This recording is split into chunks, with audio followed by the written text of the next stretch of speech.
rests with every individual. Teachers and coaches, too, can be more effective right now by helping students understand these principles and by designing them into the learning experience. This is not a book about how education policy or the school system ought to be reformed. Clearly, though, there are policy implications. For example, college professors at the forefront of applying these strategies in the classroom have experimented with their potential for narrowing the achievement gap in the sciences, and the results of those studies are eye-opening.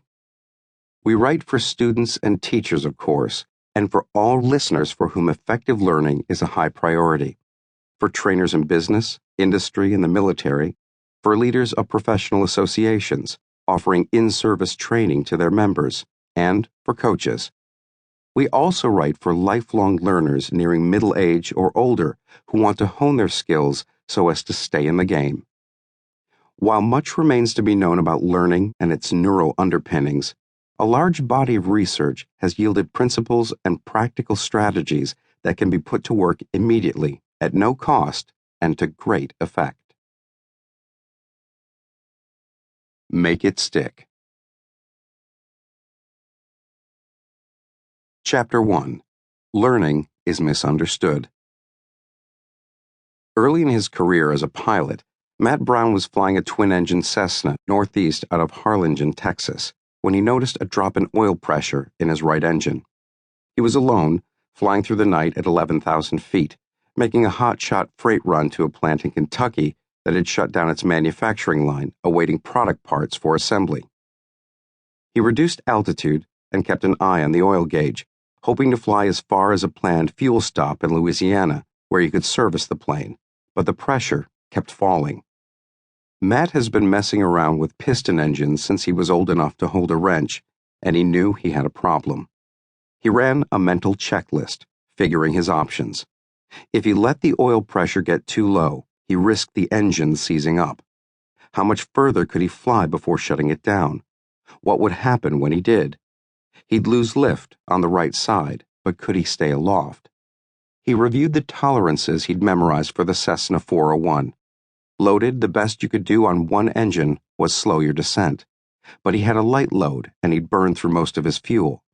So he shut down the ailing right engine, feathered the prop to reduce drag, increased power on the left, flew with opposite rudder, and limped another 10 miles toward his intended stop.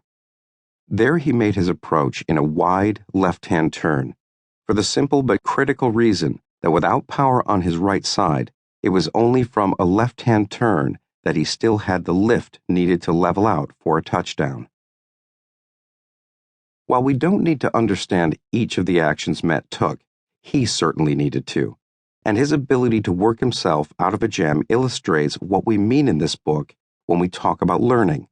We mean acquiring knowledge and skills and having them readily available from memory so you can make sense of future problems and opportunities. There are some immutable aspects of learning that we can probably all agree on. First, to be useful, learning requires memory, so what we've learned is still there later when we need it. Second, we need to keep learning and remembering all our lives.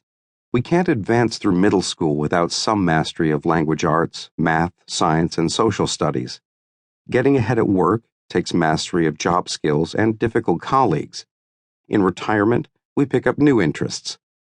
In our dotage, we move into simpler housing while we're still able to adapt. If you're good at learning, you have an advantage in life. Third, learning is an acquired skill, and the most effective strategies are often counterintuitive. Claims we make in this book.